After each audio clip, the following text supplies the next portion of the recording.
Opposition Leader, you, during your close to 1 hour long presentation this afternoon, you would have announced the new shadow cabinet.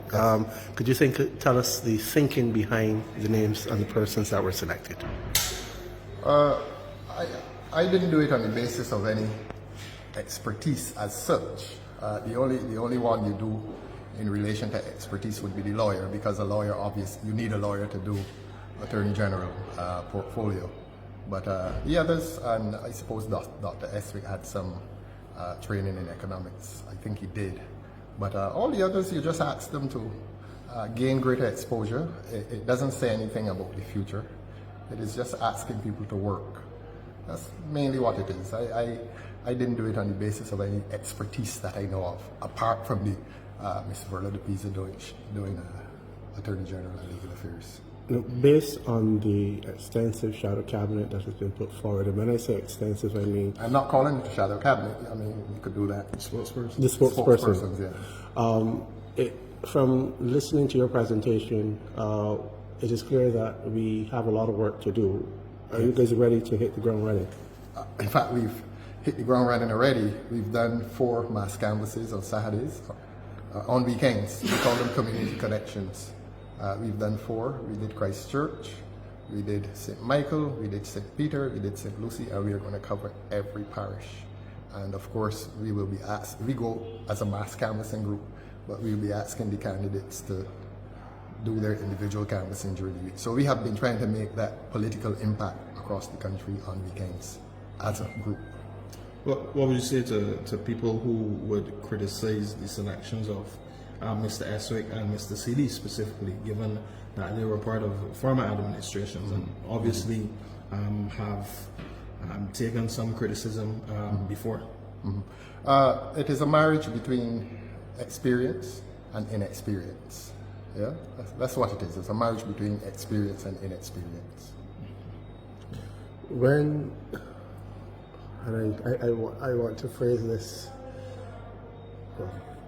when you looked at how the 3 days of the conference went, the conference is now over, and the work, as you've put it, begins. Could you give us your assessment of how it has been? Some of the challenges, well, we know the challenges, but the directives given to go forward in terms of the work that the party has before it. Well, as I said, right, we had been working before. I mean, the events yesterday are unforgettable. I wouldn't say memorable. That connotes positively. The events yesterday gave us fuel for today. It energized us and it inspired us towards unity. We had some difficulty yesterday. We had people who were strangers to the mission, and that propelled us to become united, those of us who are the Democratic Labour Party, because people who come to disrupt the conference really cannot claim to be functioning properly as members. They came to disrupt. So the point is that gave us, that motivated us. That's the word I'm looking for. That motivated us. And it made us strong today. So it gave us a positive result.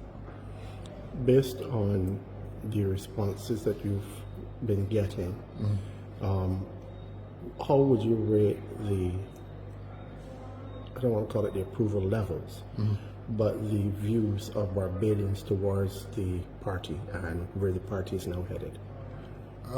For the past few weeks, Barbadians have been telling us to unite and to go forward. That changed a little bit.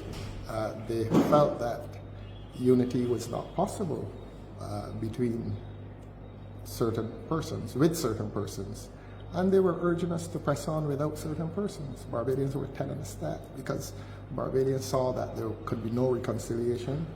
Barbadians saw that there could be no compatibility between the mainstream party and what I called yesterday a renegade group.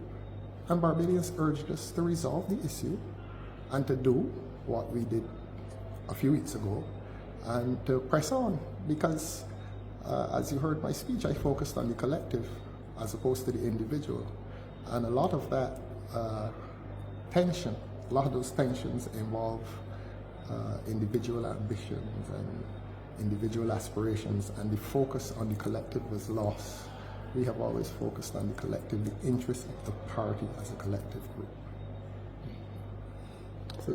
Yeah, so given all this, do you believe it's over now? Do you believe all the unrest and so is over now? They will determine whether it is over. We are doing the people's business. We are doing the people's business in the only way we know how.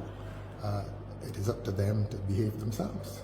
And as far back as the St. Christopher meeting, we were asking them to behave themselves, and they just refused to behave themselves. It's as simple as that. So the answer is, it is up to them. It is up to them. You don't come into an annual conference and do what they did yesterday. You simply don't do that. You don't, at the end of a day's proceedings, arrange a sit-in so that we could not close the premises. I mean, that's a criminal offense. That's a breach of the Trespass to Property Act. That if you ask somebody to leave your premises and refuse to do it, they're trespassing. So that behavior was ugly, it was unseemly. And I don't know how they will reconcile themselves with decency. I don't know how they'll do it. It's up to them. We know what we have to do. We have the people's business to do.